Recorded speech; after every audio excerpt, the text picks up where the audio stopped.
ইন্টারভিউর এতগুলো দিক বললেন, আপনারা অনেক সময় ট্রেনিং করান, কেউ সাকসেসফুলি পাশ করে, কেউ ফেল করে। এই পাশ করার কারণগুলো তো আপনি বোঝালেন, ফেল কি কি কারণে করে? দেখুন, ইন্টারভিউতে কেউ সফল হয়, কেউ সফল হয় না। হয়তো 5 জনের ইন্টারভিউ হলে একজন জবটা পায়, 4 জন পায় না। একটা ফ্রেশ ক্যান্ডিডেটকে ফার্স্ট মূল্যায়ন করা হয় তার বায়োডাটা থেকে। ওকে। ছাত্রছাত্রীরা বায়োডাটাটাই ঠিকমতো করে লিখতে পারে না। আপনি সেটা কারিকুলাম ভাইটে বলুন বা সিভি বলুন, যাই বলুন না কেন, ইন্টারনেট থেকে কাট পেস্ট করে দিয়েছে। যখন তার বায়োডাটা থেকে 2টো লাইন পড়ে জিজ্ঞেস করা হয় এটার মানে কি, সে বলতে পারে না। বা ধরুন লিখেছে মাই স্ট্রেংথ ইজ কমিউনিকেশন।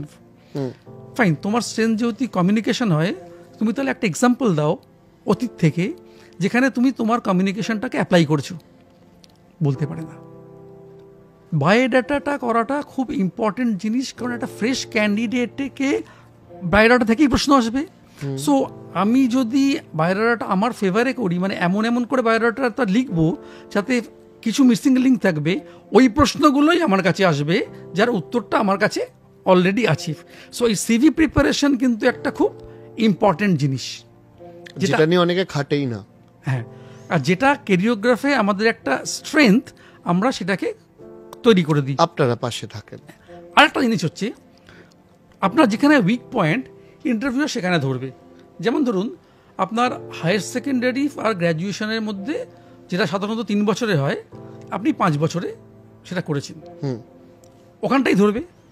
নাও আপনি যদি আপনার উইকনেসটাকে স্ট্রেংথে কনভার্ট করতে পারেন, তার জন্য কিছু টেকনিক্স আছে, তা আপনি ইন্টারভিউ বৈতরণী পার হয়ে গেলেন। সো আমার আগে থেকে জানতে হবে যে আমার উইক জায়গা কোনগুলো, যে কোনখানটা ইন্টারভিউয়ার আমাকে জিজ্ঞেস করবেন, সেখানটা আমি যাতে হ্যান্ডলিং ঠিকমতো করে করতে পারি, তার উপরে আমার সাকসেসটা ডিপেন্ড করবে। ওকে ওকে। আর অনেক ক্ষেত্রে হয় যে জবের জন্য এসছে সে জব কনসেপ্টটাই জানে না, চাকরিটা সম্বন্ধে হোমওয়ার্ক করে আসেনি।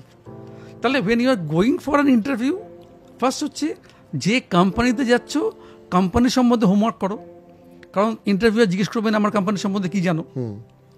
তুমি যে পদের জন্য অ্যাপ্লাই করছো সে পদটা সম্বন্ধে ভালো করে জেনে যাও, কাজটা কি।